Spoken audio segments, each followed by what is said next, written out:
I just got off. I'm waiting on a friend to scoop me up. Oh, it's hella cold out. But I had to get away to call you up. I just got back from LA. Yes, I plan to move. And I know that's what they all say, but I'ma be someone to know soon. Come fuck with me. I ain't got no plans for the weekend. Don't know what you was thinking, but I don't got no drinks for drinking. I got some weed for smoking, and I got some songs for listening. No, I don't got work in the morning. Shit, you don't know what you're missing. Missing out, missing out, missing out, missing out, oh, missing out, missing out, missing out.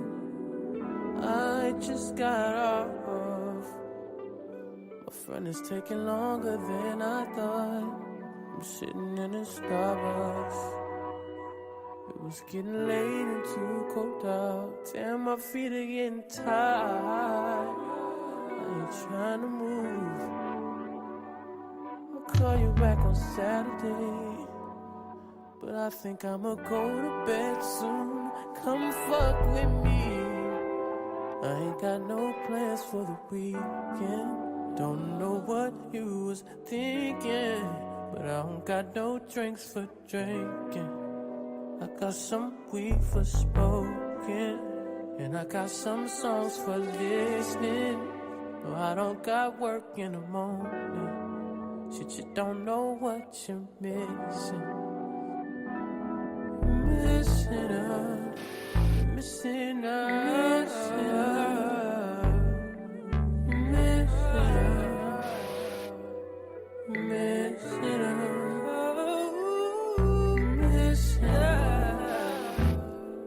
missing out, missing out, missing out. I just got off. Well. Yo, very melodic, smooth intro in, right? I know, right? And that was Missing Out by Brent Fayez. Yes. And that was a request by our special guest that we're about to introduce on the podcast. Before we go ahead and do that, let me go ahead and introduce myself. I am Famous Amos, a.k.a. Unidentified Black Male, a.k.a. Soul Brother number 3, a.k.a.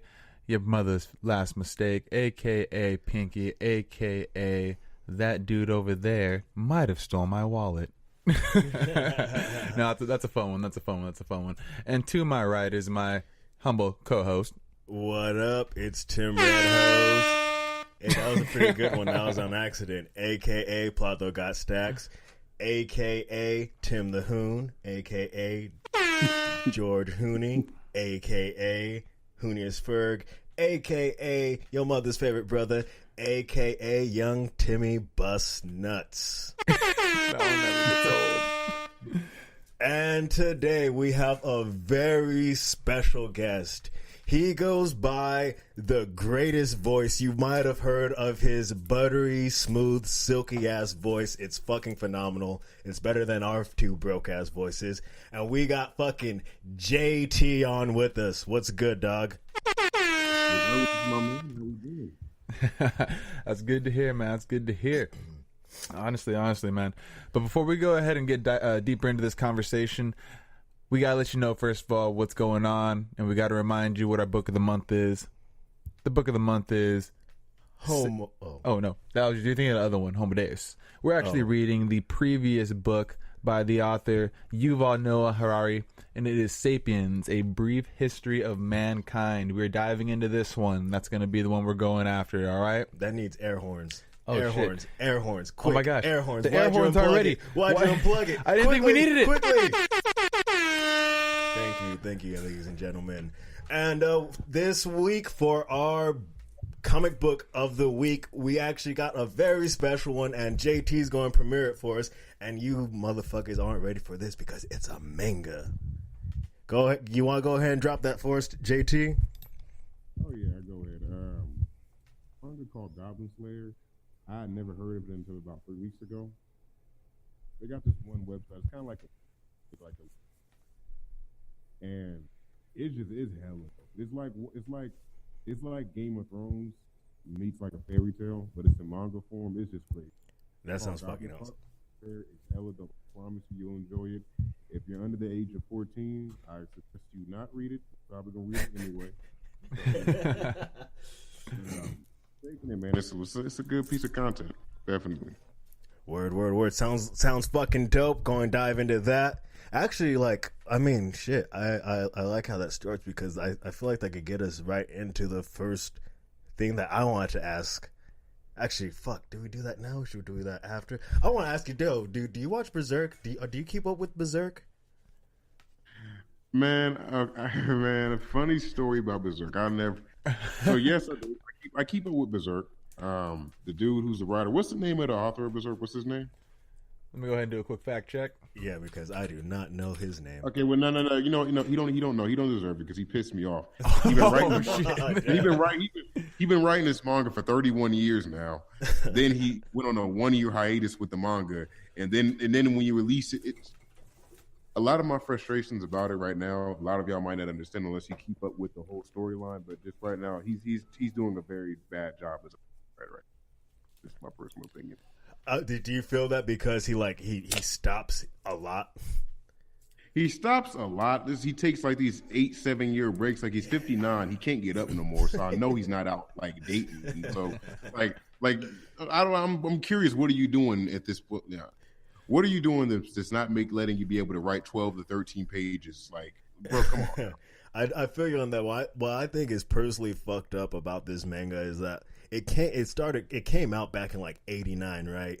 So and then the TV series and even the movie, the 3 series movie, I think like those were like the late '90s. So like legit, like what? It's 2019. There's legit people that died before they're able to see Guts get his fucking revenge. Last thing they saw was homie's fucking girlfriend get raped by a demon, and that's all they got. Oh my god, that scene at the end of the third movie, like Scar. I didn't because the whole movie, I thought this is just some medieval, maybe some occasional actual mythological fairy tale creatures like what was the demon that fucking broke out of the cave at the end with the wings? Yeah, I forgot his name.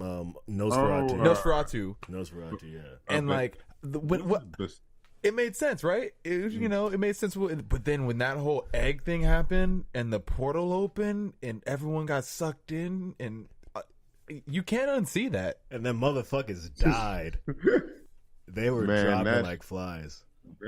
That was one of those things I will never.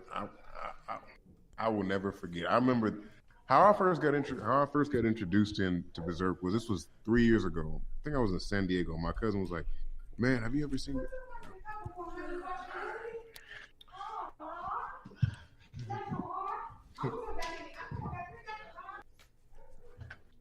Hello? Yeah. Yeah. No worries. Sounds spicy. Yeah. We keep it raw and organic here. Yeah. Let's raw and organic. But I was in San Diego, so my cousin hit me. Oh wait, sounds like we're breaking up a little bit. Yeah. You good?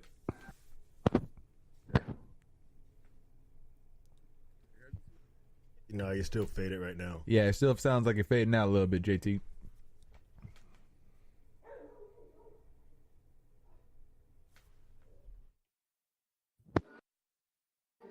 Okay, can you hear me better now? Yes, that's perfect. Oh yeah, great. Yeah. Being here. Can you hear this music in the background or no? Nah. Okay, cool. My bad. I grew up in a black household, so my mother plays Christian music at odd hours of the day. Nothing wrong with that. Sounds very familiar. The very first time I heard of Berserk, it was like I said, it was 3 years ago. My cousin was like, "Hey man, check out this anime. It's really dope. It's hella cool." And okay. And he's like, "Just watch the movies." I forgot what the first one was called, but man, that shit was crazy. That scene when they all got sacrificed and ate up in the portal, that gave me nightmares. That shit was. It was too much. It was like, where did this come from? It was so fucked up. Where was the build for this? Where was the hint or the explanation? Like, this just came out of left field. Oh yeah, it was great, man. The reason why I like that show is because they're not scared to show like the grittiness. I love how everybody just died, even everybody that like the big black dude, that one white dude who obviously got friend zoned by Casa, whatever, the one who threw knives. Yeah. Oh yeah. Oh, he got it the worst, kind of just like. Yeah, trying to retreat. But I was so happy when that the one dude who was addicted to guts all the time, when he got ate by that one that he thought was like this hot blonde. Oh yeah. He thought he was about to grab some titties and just fucking got his head bit off. He got chomped up real quick. That shit was great. I was like, yeah, nigga, nobody wants you. So what was your what was like the first manga or like anime that you were ever introduced to? It's kind of hard to say because my whole life I've always been aware of anime. I think I can tell you the very first anime I ever fell in love with was Dragon Ball Z. And I remember I was 7. I came home. Mama just married my stepdad at the time. They got into it, then got back together and went to Reno and left me alone at the house. And I was watching Toonami, and I just saw all these Asian people with like shooting lights out of their hands. I was like, "What the fuck is this?" And then I watched it for 10 minutes, and next thing you know, I was like, "Oh, this is low key lit. Like this fake way raw." And because I watched it. I started it like about 2/3 into the Saiyan saga, like right before Vegeta killed Nappa. Yeah. And I was like, yeah, that let me know, man. Bald-headed people do not matter in manga at all. But it was he dated his Zuba. I was like, damn, like I got to keep my hair. Like, but it was that hurts so much to my soul. I know we're both bald-headed, just so you know. We're both bald-headed individuals. Damn. You're bald by choice, bro. This is 2019. They have so many drugs. They have so many drugs. Let me tell you something. If Tiger can have hair, then you guys can.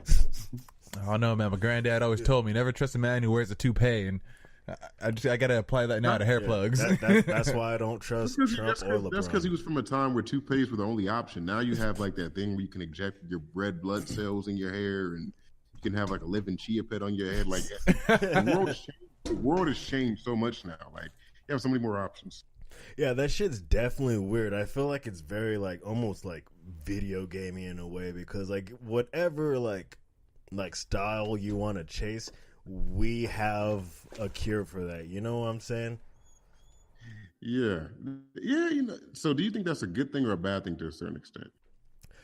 Me personally, I mean, I feel like it definitely focuses on our vanity way too much. I mean, like, honestly, right here, like, I don't give a fuck. I'll walk out in, like, underwear and socks really quick just to grab mail with my hair all, like, not shaved or anything. I don't give a fuck. But I feel like for, like, everybody else, like, it puts too much focus on it. And I don't feel like that's really a thing that we should be, like, focused on. Because real shit, if everybody was ugly, guess what? Everybody's standards has to drop. I'll be honest. I think to a certain extent, we all should have. Everybody has a certain amount of flaws, and I think the flaws give you character. Definitely, I agree with that. I really do. It's a certain, it is what it is. I mean, like it's something to be appreciated about the girl who, like, everybody went to school with that one girl, like at least 5 or 10 girls in your school actually. Like the girls who they don't have like the best looking face, but they have like a hella fat ass for some reason. Oh, yes. They give me hope. Oh my God. And they always have some old school name, Bethany. God bless Bethany. No, yeah. All the Bethany and Gerthas. Me personally, I love girls like that because like I don't feel like discouraged to like go up to them. I'm like, damn, she has a fat ass. I want to see that shit roll. I can go talk to her because she's not that bomb. You know what I'm saying? Probably has a nice personality. Yeah. But do you ever think to yourself, like, we don't give enough, like, credit, maybe, or, like, props? Not props, but, I mean, because I'll be honest, I'm a fan of a natural chick, but think about all the women from back in, like, I think it was 1969 or something when they had the first implant surgery, or 1964. The fuck? Mm-hmm. Yeah. So think about all those women that took the risk to get tits and ass done to where we have the Instagram thoughts of today that have all that work done that it was all plastic surgery. It's like, think about all the women who took the bullet to like be tested upon. Bro, that shit was building for more than 300 years, and this is what we finally get with it. To build it up where it is today. That's I crazy. mean, in a sense, you could say they were brave, but then also you can might have said they were desperate. Mental you illness. never know. Yeah, There probably was a few. There probably out of that bunch was probably a few brave ones who were like, I want to take those steps for science and forward. And then there's a few Esthers and Ashleys who just were like, no, she gonna fuck my sister, not me. Okay. I know what I can do to change how he views me totally. JT, I mean, I was with you until you just tried to make a claim that said these bitches were getting their titties big for science. That's the most manly response ever. For the forwarding of the science, for the advancement of civilization, they're like, you know what? I shall take this sacrifice. I'll risk it all. It was like what that dude in Nacho Libre. I don't believe in God. I believe in science. And I'm gonna tell you that them first 4 or 5 case studies, I promise you, they were girls who didn't have nothing to work with anyway. They was like, hell, ain't nothing to be lost anyways. The worst case scenario. Low key, I feel like they probably had the bubonic plague anyway. And that's why they're trying to get smashed down. They're like, yo, I'm about to die anyway. Bro, it's 1964. Oh, I thought you said 1664. Nigga, no one was getting big titty jobs in 1664. I was in medieval times right now, bro. Back in the if they was getting big titties in 1664, that wasn't titties, that was tumors. That's fucking no damn titties. Oh shit! It's like those were lesions. It's like back in my day, breast cancer was a blessing. Yeah, bro. We used to do, man. We used to take the rats and have them bite the nipple. Oh god. Oh shit.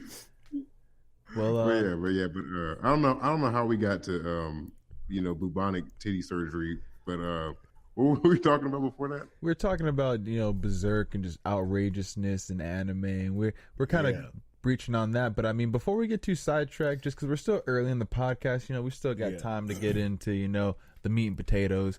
Let's hear a little bit about you, because I mean, just doing my research, I saw that you had your own podcast going. I want to hear about that from hear about it from the horse's mouth, as so to say. My granddaddy would have said back in the day. But also, tell me about that voice of yours, man. It's very deep. How did you get it? I mean, it's there. It's been with me since I was about 17 or 6, somewhere in that age, like 16 and a half. I think 16 and a half or 17 was when I started noticing it. Wasn't always there. It was actually I got to be honest with you, my voice was kind of like the worst part of my personality before then. Like, that's when I go. That's where I go to saying like how I think a lot of times you have to have flaws in characters to kind of give you that. Sometimes your flaws give you characters, because there was a time when people used to hate hearing me speak, because I used to have a lisp. I had a stuttering problem too, so it was like a long phase, like middle school to high school. People would just tell me like, man, Joe, because my real name is Joseph. Man, Joe, you cool as shit. You feel me? Like, bitches be feeling you, but you just can't talk though. Oh, those are honest friends though. Yeah, that's honest. I mean, hey, listen, whatever it took to get Charlene to suck me off, hey, whatever it takes, whatever it takes at this point, I'll be mute. But yeah, just I turned 16, around 16 and a half or 17. At this time I was going to Job Corp. I went through puberty and the rest of me grew. and started getting more comfortable. And I started talking, people started just kind of bringing it up, like what, nigga, why the fuck you sound like that? I was like, I don't know, it's just me. So yeah, it's been there. That's the story.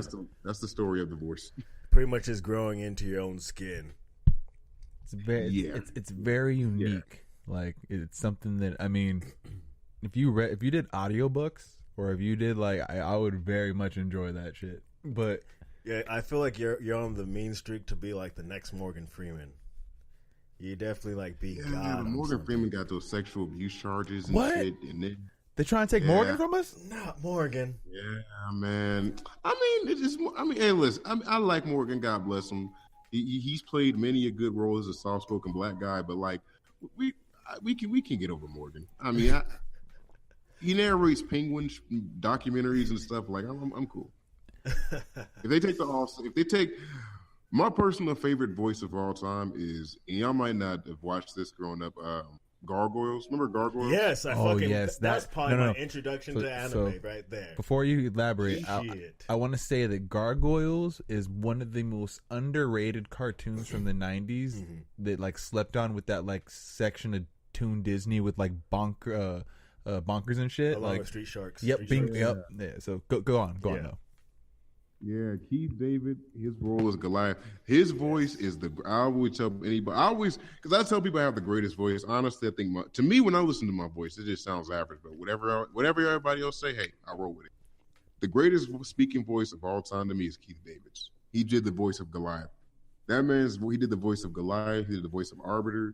He does hella cartoon voice. He did the voice of that one orange and yellow machine from Teen Titans. What about What about James Earl Jones? James Earl Jones. Let me just say this. James Earl Jones has a magnificent voice. It's a dope voice. I respect his talent. I just do not like the way he looks when he talks in interviews. I just don't like. He has this weird look of like he's happy, but then he's not happy. Like he scares me. Like I feel like he'd kill me. I don't know why. Oh, that's a good one. Yeah, he definitely has kind of. I think it's his jowls. I like how his cheeks slump down a little bit. But yeah, I would hate to be fired by James Earl Jones. I feel like he would give me a stern lecture before he would actually say that I'm fired. And that should be like, am I getting? Oh yeah, I'm getting fired. Yeah, I'm getting fired. It's like, man, he sounds like he's giving me a good pep talk right now. And then it's like, you with that Mufasa tone, famous. Everything the light touches is benefits, insurance, and health plans. And you participate in none of it because, nigga, you're fired. We cleaned out your desk the other day. We hired this Argentinian dude off of OfferUp called Jorge. He said he could do the same job you were doing. I'm sorry, bro. I'm sorry. Do your thing. God bless. Oh my God. But his voice is lit. I prefer my favorite voices of all time are Keith David's, Allstate dude, of course. Oh yeah, that's another good Allstate voice. Dude, yeah. He was the president on 24. Got shot. That's Allstate, Stan. Do you need a hand? And then I don't know, because sometimes it don't even be the depth. It's like sometimes a voice will be like a voice just because I like the character behind it, like Ryan Reynolds' voice. Yeah, he has a very snarky voice. I fuck with it. Yeah, he's just funny too. Like he just like watching him in Deadpool was the funniest hour and 54 minutes of my life. Like he just is a comedic genius. Mm-hmm. So yeah, it just depends sometimes. You know, like I was actually watching Endgame again. I've watched that movie like 8 times now. I'm so glad you guys watched it. We can talk about it. Oh yeah, we've already had a whole episode saying spoilers, so fuck it. If the fans haven't listened if they haven't seen the movie by now, I'm sorry. Yeah, but fuck like, you guys. It's a non-personal. Fuck you. First world country, and you've not took your ass to a theater to pay $10 to $9 to watch it, then I'm sorry. Yeah, really though. I mean that shit's China put that shit out like the weekend of, so you could have watched it if you wanted to. But like, I bootlegged it the day it came out. I wasn't playing. Yeah, I've already watched the bootleg one. You know, I had to watch it. It was like, hey, I don't care if the quality's not as good. I've already seen it in theaters. I'm good. Let me just watch it again. No, yeah, but I think you probably watched it. If you watched it like around the first 2 days it came out, you probably watched the same one I did, and it actually wasn't a bad quality bootleg. Exactly. No, there's still a great quality one out there. I'm just suspect of anything that comes from China because I know that they edit shit. And that was the one. That was the one. Yeah, you already know. Green screen with the golden film going through. Yep, you guys already know. No, but I was really impressed with Josh Brolin's role as Thanos and how he came off sounding like him. I was really I really fucked with how he portrayed Thanos in that movie. He might go down as one of the goats as far as villains. Okay. He'll probably go down as one of the goats of villains. Yeah, he did a good job. I recognize he did a good job. I just never. I didn't like that. Well, it's hard for me to say because I remember when the first Avengers when Infinity War came out last year. I tried to do an episode where I was talking about how crazy is his idea to get rid of half the population to save the other half. Yeah, and I was like, I was like, if you're getting rid of people who we don't want, maybe I could kind of see, but then it's kind of like, because how I look at it is, if you take off half the life, that means you also took half the food supply because we eat half the animal. That means you took half the animals too, so we're still gonna be hungry anyway. Either way it goes. Definitely. You know what I found the downfall is like, all right, so say you take half the population. Just take Earth for example. We have 8 billion people. So you take away half. We're still at 4 billion, and just in the 50s or 60s, that's pretty much where our number is. And since then, that's where we're at now. So we would have easily boomed back because if there's one thing that's for sure, people like fucking. Oh yeah, I feel like there's never a shortage of babies ever. Do you think? Yeah, and if oh, go ahead. Oh, go ahead. I was just gonna say, do you think Thanos snapped efficiently? He didn't just snap away all the doctors and scientists, did he? He's just we got a lot of extra homeless people around here. Maybe someone addicted to crack. He already went to rehab 5-6 times. It was just all the important people. He took some people we could have kept. He took Travis Scott and Jay-Z and shit probably. The Elon Musk, the Nelson Mandela. But then left Catch Me Outside girl from that Dr. Phil episode. No, he focused. I'm gonna be honest with you. I didn't even know it was this movie showed me that the thing that it had to be a snap. I didn't know it had to be a snap. I thought it just could be you having the stones, period. Yeah, definitely. That's how it's supposed to be. But movie logic, they have to do something for visually pleasing, so people could be like, "Oh, okay, it makes sense how they're able to win." No, yeah. What didn't make sense to me also is just the Ant-Man character and I don't understand how he's able. All right, so you got this dude that gets smaller than molecules, right? How is he still able to breathe oxygen at that point? Won't the oxygen just blow his nostril up or some shit? He should be running into it. That's a good one. How can you breathe if you're smaller than an oxygen molecule? I never thought about that. The people who come up with these characters, they didn't major in physics and any of that. These motherfuckers, they drew. There were those kids who were really good at drawing stuff in elementary school, so they probably didn't think that all the way through. Yeah, definitely. Coming from people that made comic book characters when one of the artists couldn't draw thumbs on people or some shit. So yeah. And even then, that's he's on when he's to the size where probably the H2O molecules will be bigger than him. That's only when he's in the quantum realm. So, and then when you're in the quantum realm, apparently that's being in fairy world, where time changes or whatever. So that's kind of a different thing. When he's that really small size, when he's the size of an ant, hell, ants breathe air too. So that probably doesn't apply when he's that size. I see where you're getting at. It just scopes down for him so he can still live within the reality of the universe. Yeah. Look, let me tell you with that Avengers Endgame, there's Endgame and Infinity War. It's a lot of shit that I'm trying to stop cursing. A lot of shit that I found didn't make sense to me. That wasn't one of them. It's a lot of things, but that wasn't the list. Definitely feel that. Yeah. My sister tried making sense of time travel. I just said, let it go. It's time travel. But oh yeah, the time travel thing didn't make no sense. You travel back and okay, let me just unpack this shit because let me just say this. First off, it was a great film. I enjoyed Endgame. I watched it 5 times already. Great work of cinema. There are about 7 or 8 things in the film that didn't make sense to me. The first thing with the time travel thing, if you going into it, if you going back in time and changing something, it doesn't change your world. It just creates another different timeline. Mm-hmm. How did Captain America go back in time and then live with Peggy and then somehow come back to his timeline if technically he's existing in a different timeline now? Yeah. That's why, like I was saying, like, yo, that means he must have ended up back in a different timeline. Which, I don't know, dude. It doesn't. But I think that's how, unfortunately, I think what happens is by him doing that, he messed up the timeline. That's why in the new Spider-Man movie we have Mysterion. Mysterio, yeah. And right. he says how the timeline's interrupted, and I think it's going to be through this new series of the timeline that we're going to get the new Fantastic Four and the new X-Men, and then we're going to be building upon that because the Ultimates. Tom Holland. He's going to be the next Robert Downey Jr. for probably the next 10 years, possibly. As far as he's so young now, by the time we get him, like this is all Amazing Spider-Man. We're about to get Ultimate Spider-Man coming up soon when he's more like grown man status and shit. And then they'll go on to the next after they kill him off or whatever. Word. All right, before we get into more Endgame talk, because apparently we could talk Endgame for fucking ever. It always ends up happening. Let's talk about you some more. Like, so you're from, what did you grow up in Sacramento? Because you stay in Sacramento, right? Or you're up north? No, I stay in a very small city called Galt.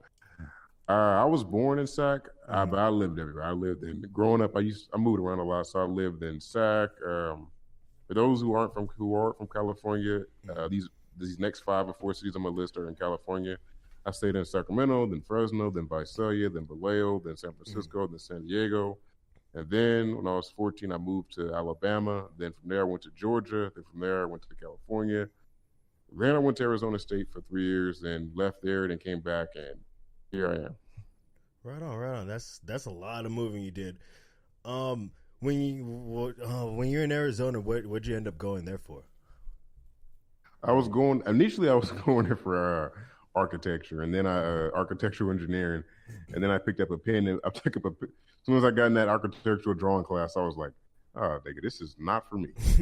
And I changed my major business comm, and then when I was out there, I ended up changing it to international relations, which truthfully ain't even really a major. But then when I was out there, I learned that I kind of had low key like a talent with picking up languages really fast. I learned how to speak Portuguese and Spanish there, and so I thought I was going to be like the next diplomat or whatever. But I made a lot of very not wise decisions when I was in college. As all of us that have gone to college, and even those of us who have not gone to college, my next question was, what ended up shooting you in to the world of podcasting? I mean, a few things. I can tell you the I got into it. The very first time of a podcast was because this is about 3.5 years ago, and it was April. I had bought a microphone, a Blue Snowball microphone, because I wanted to try to get into voiceover. And like I don't really enjoy voiceover. I just was doing it because every once in a while, like even that kind of pays every once in a while, I'd pick up a gig. And I was watching manga. I was watching which one was this? Is this one called Return to Zero? I don't know if you ever heard of it. No, I haven't seen that one. Yeah, it's amazing. It's amazing. I have no idea how to say the Japanese name, so I'm just not going to even attempt. But I was watching it, and I called my cousin, the same one who recommended Berserk to me. I was like, "Hey, man, you know what we should do?" I was like, "Man, I got a laptop and I got a microphone. Why don't we record a podcast just to be on some bullshit?" He's like, "No, man, that's gay. I ain't doing it." I'm like, "Okay, cool. I guess I'll do it by myself." And so I plugged up the microphone. I downloaded this. I looked up this like software, like how to record a podcast. I found this website where you could download the podcasting software, like a studio. It's called Spreaker. So I downloaded it, plugged up my microphone, and it was weird, man. Like as soon as I started talking to the microphone, I just felt like this weird kind of like, I don't know, like this weird kind of like snap with this weird kind of connection. And I was like, man, I could do this. And so I recorded like for like 4 hours, and then I don't know, just went through this weird phase. Like that whole week, I just spent the whole week just reading up on like radio hosts who were popular and like radio, like Petey Green or Howard Stern or Bubba the Love Sponge or Charlamagne the God, and just watching videos about them. And like it was kind of like, I guess I hate to sound corny, but it's kind of like I feel like I quote unquote found like my calling. Like it just was this weird moment where I was like, man, like yeah, like I could really see myself doing this. Like, yeah, this is what I want to do. This is what I want to do. Yeah. And so from then on in, I started podcasting. Well, speaking of podcasting and just influential characters, you know, I have a copy of Howard Stern's Private Parts in my hand at this moment. That's actually very interesting that you said that. So, as far as influential figures, you know, when you first decided to do this, did you ever fall into the trap of trying to model yourself after a figure or after someone's type of show flow style? Absolutely. Absolutely. 89 times, 3,000 times. I just now found my character maybe like the summer before last. Like it took a minute because you just see all these. It's a few things. Like one, naturally, if you're a creator, you see other people who create the same content you're creating, and you thinking, whatever they're doing to be successful, I probably have to emulate that as well. That's the first thing. Mm-hmm. Then the second thing is like, because I got the voice, because when I started telling people I was doing that, I felt like I had to be like the people who I saw who talk like me. And then like I went through this weird phase. Like my first 4 episodes of my podcast, I sound crazy because I was trying to make my voice as deep as possible. Everybody, like I'm on there, people, my friends, my comrades. This is the podcast. Man, did you heard Drake diss Meek Mill and it was crazy. Like it just sounded weird. But that's because, like I said, like objectively speaking, I don't know how to gauge. I didn't know how to like kind of gauge myself. I just knew like, oh, people said they liked my voice because it was deep. So I was like, what if I make it deep? Like, and so, so it took a while because of that, and then also, I don't know. It's just kind of hard. It's like anything. Like I look at broadcasting in and of itself, podcast and broadcast, whatever you call it. I look at it as an art. You got to find your own voice when you're doing it. Mm-hmm. You know, there are some times where you look at somebody who kind of is like you in a certain. Like I look at Charlamagne the God. I look up to him. I look up to him a lot because, generally speaking, people who know me, people who I mess with, just anybody who meets me, know me as kind of being like the heavily opinionated person. Like I'm gonna speak my mind regardless, and I've always looked up to him about that. And so when I started my podcast, I kind of just went through a phase where I was trying to be like the person who's going to say some solicited shit just to get like the views. But then I got to realize like, I can't be that because to a certain point, I'm not being true to myself. I'm just trying to kind of do what he does. Like I'm trying to wire that same wave, and I got to find my own work. Because what will happen is when you do that, when you're an opinion leader, when you're an opinion leader and people are following you because of your opinion, what will happen naturally is if you try to follow somebody else and you just try to beat them so hard, you're going to lose a little bit of yourself that gives you that special outlook on the. Mm-hmm. There's a certain reason why people are tuning into your podcast. People are tuning into iTunes we're tuning into the Block is Hot podcast. The Block is Hot. Hey, damn. Hey, so you did your research because iTunes, I don't think we said that on this podcast. Yeah, you actually weren't supposed to make that connection, but I'm surprised you made the connection. Yeah. Okay, well, you know, I'm sorry. I didn't say your real name yet. Yeah, so cool. No, that's just crazy. We're just fucking with you. His name's Seth, guys. It's Seth Hose. It's Seth Hose. Yeah.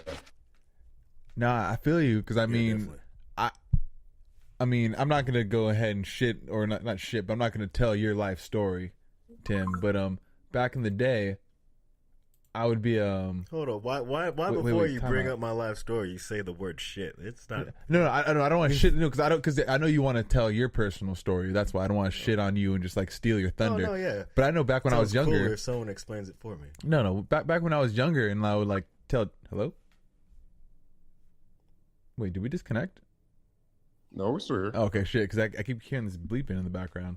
That's because I have a Snapchat. Don't trip.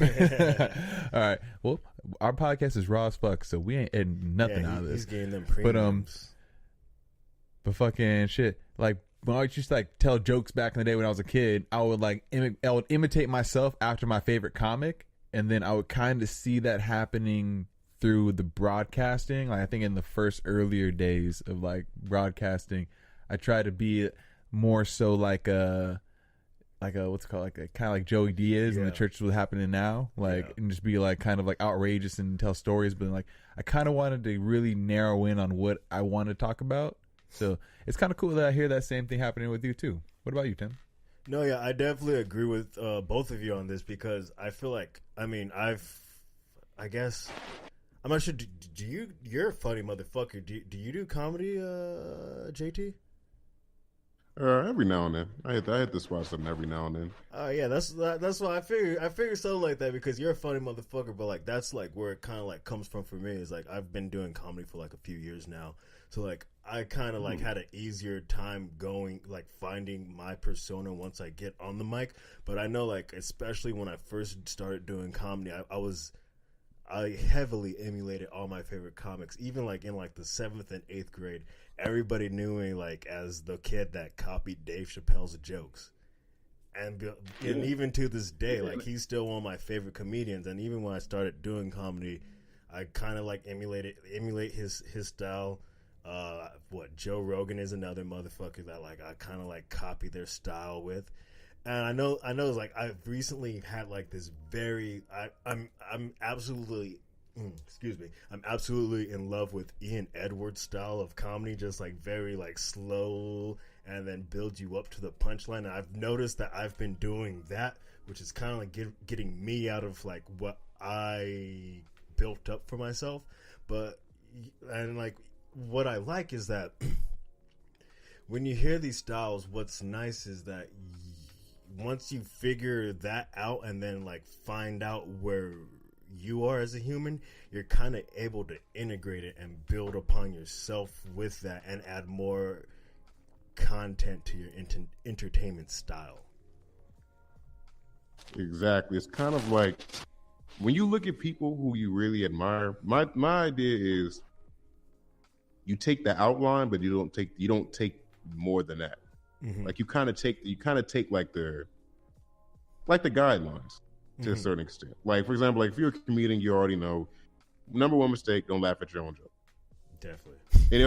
But for those who do it, they generally do it like in a way where it's kind of like they have their own way of doing it. So you kind of take the outline, but you don't take it like the whole. You know what that kind of makes me think of is do you guys watch Richard Pryor? Yes. Okay, so my opinion about Richard Pryor is this, and I've always said this when it comes to Richard Pryor. My opinion when it comes to Richard Pryor, I've always said I don't find him funny at all. I don't find him entertaining at all. But that's because I've always grown up watching black comics who all emulated his style. I feel you. So everybody from the Steve Harvey to Cedric Entertainer, Theo Hugo, they all emulate him to a certain extent. Mm-hmm. So it's I don't see the genius that they all saw in him growing up, because by the time I grew up, I'd seen 3,000 versions. Mm-hmm. And then on top of that, like his subjects aren't relevant to your life anymore. No, they're relevant, but it's just I've heard it 3,000 times. It's kind of like white people are crazy. White people do this, black people don't. Yeah, okay, nigga, I've heard this joke. Ace, like if there was a time and place when if you watched BET's Comic View, you would hear that same joke at least 7 times in an hour program. I think the modern day equivalent would be like how all these rappers kind of after a certain generation bit off Lil Wayne's style and swag, and just like even his cadence and rhyme flow, where it's kind of like, you guys are cool, I get what you're doing, but I still remember the original. Show me something new and more innovative. And then you have the ones that completely are different, and then those are the ones that pop. But I just remember seeing that generation gap between maybe some of the stuff we're seeing now is different, but we know where it came from. But maybe like from about 2010 through 2014, you saw just a lot of people just mimicking Wayne from 2009 and 10. What is it like? Lil Wayne's fucking rap verses is like, you can't rhyme nigga with nigga. Man, I tell people this all the time. I said it on my podcast a few times. This whole generation of Lils, with the colored dreadlocks, who all happen to be Bloods, who all happen to sing emo hip hop rap. They are all fruits off of Lil Wayne's tree. That's a crazy connection you just made right there. I'm actually going crazy about it because they all do claim Bloods. Because Blood was Every fun to single claim. Trippy Red, Young Thug. Young Thug dissed Lil Wayne. He still said he was inspired by him. Like they like all of them. Yeah. Every single one of them is it's. And you understand that because, like I said, naturally when you're a human, you have to. Most of us, like I said, you look to somebody to kind of think like. You look to somebody for inspiration. Just it is what it is. So I'm not knocking them, but it's just it's so weird seeing that though. Like to me that's what makes the influential artist, because I don't think a lot of people look at Lil Wayne like as like an amazing artist when it comes to hip hop as far as like influence and stuff. But my personal opinion is what makes you a great artist is when people try to emulate you. Yeah. Same thing with Lil Wayne. It's the same thing I say about the Migos. I think the Migos are cool actually, but even though I don't think they're like the greatest rappers of all time, you can't deny the fact that it's like literally like a whole generation of late teens and early 20s and mid 20s people right now who are trying to emulate the way that they rap. Definitely. To be honest, I feel. go ahead. My bad. I feel like with that, like that's why like there's this thing where Lil Wayne recently came out and was like, no, yeah, Jay-Z's the best rapper alive. And I feel like the reason why, I don't want to say lyrically Lil Wayne was, like, absolutely not lyrically Lil Wayne is better than Jay-Z, but in a way he was better than Jay-Z because that's where all the influence came from. But then at the same time, for people that want to emulate Jay-Z, good fucking luck. Like, okay, well here's the thing about Jay-Z. I'll be honest with you. I think Jay-Z is a very, very talented artist. I think he's dope for what he does. I prefer, because I've had this conversation with many people beforehand, I prefer Lil Wayne more than Jay-Z because I don't know, like I think I like Lil Wayne's style of lyricism. Like I like the catchy punchlines that you just don't know where it's coming. Getting swole like Popeye, or niggas walking around like Bruno, or what else did he say? He just would say funny stuff that would catch you. He would catch. I've been fucking Mary Jane. I knew when she was just Virgin Mary. Like I like how he says stuff and just catch you off guard. My favorite I used one. to pop Viagra and that like it was natural stamina. Like I don't even do drugs and I'm quoting all this shit. But like it just was sounding dope. I feel you for sure because I mean, especially like growing up in California with the West Coast, like everybody's like, oh, Pac this, Pac that. To be honest, I think Biggie was better. I'll kind of go ahead. Biggie had better lyricism. I think Biggie was more of a complex lyricist. Yeah, he was like an MC. I'll tell you. I'll tell you why the difference is that Jay-Z tops Lil Wayne, and then you'll see the tree form from it. If you looked at Pac and the way he was formed and designed, he went through a different transformation. He was a backup dancer first. And then and then he went through his formation, the Digital Underground becoming his stardom that he was, acting, doing way more things, starting to kind of play the activism role, telling black people to start doing more things. His mom was a Black Panther. You had Biggie, who was kind of really about the raps and lyricism, who was forming something with Puff Daddy at the time, and then kind of just being a key and role model to the city as well as someone who kind of blew up from a street life and really had nothing to show for it, but now has something, unfortunately gunned down too soon. And Jay-Z is the same thing, but he had that mentality of creating a bigger entrepreneurship. And then also his big shtick was he didn't write anything down. It was straight memory to the booth. Now, the reason why I say Lil Wayne isn't regarded in that same light because Lil Wayne's younger than Jay-Z, and he said that he kind of looked up to him before when he was a kid. And he said when Jay-Z called him and said, yo, I see you, and then he hung up, he said that was a shining moment. So knowing that Jay-Z never put his pen to a pad and he would go in and spit verses, a younger artist is going to emulate that, aka Lil Wayne, is going to do that same tactic. That's why when people talk about Lil Wayne, he doesn't write or he doesn't do anything. But the first rapper who we kind of really knew that talked about that and did that was Jay-Z. So I give Lil Wayne more so as the credit as the innovator of Lil Wayne low key was the first Drake. Oh yeah. he started doing the singing thing before Drake did, and because basically he was stealing auto-tune from T-Pain sound when T-Pain was popping back in 2006, and then after that it was kind of like, yo, he would hop on everyone's remix. He was killing the summer from about maybe 2007/6 to 2008. Yeah, 2009, 10 almost. And then he brought in Drake, and then Drake basically, he brought in Drake, and then Drake basically killed his shit. Yeah, I agree. Man, that was a great 2 years, man. It was a beautiful time. I still have all my mixtapes on my iTunes. Man, up that was in the those days, studio, man. me and my. I'll be watching 106 in Park or MTV videos, and I see that little thing that says such and such video. I'm about to turn it, and then it says featuring Lil Wayne. Oh, really? Man, I miss that shit, man. I was man. Those were Cash Money was definitely what did he end up? Young Money, Cash Money was definitely on top for a while. Then they start bringing on they brought on Lloyd and then Nicki Minaj, and then they had that I will make your bed rock. Ooh, yo, those were some fire ass summers all those years. Yeah, man, I remember. Yeah, that was Lil Wayne. Like I said, Lil Wayne is a GOAT. I think the main difference I'll say between Lil Wayne and Jay-Z is I haven't seen, and this is kind of hard for me because I didn't grow up when Jay-Z was like popping. I've never seen a lot of people try to be who Jay-Z was. I've seen 1,000 people try to be who Lil Wayne was. I've seen 1,000 try to be what the Migos are. I've seen a few. I had a pair of skinny jeans back in the day.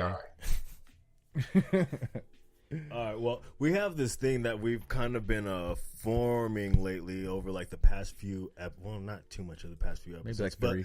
now that we're on the topic and we're talking about rappers and whatnot, just in your opinion, who would be your top 5 producers?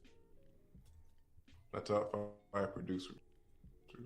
Of all time, of what you think right now, whichever one. DJs count too, so you could throw in a DJ Khaled if you wanted to say that. Whichever floats your boat, just the top 5 producers, which do you think puts out nothing but bangers, is the most innovative, whatever?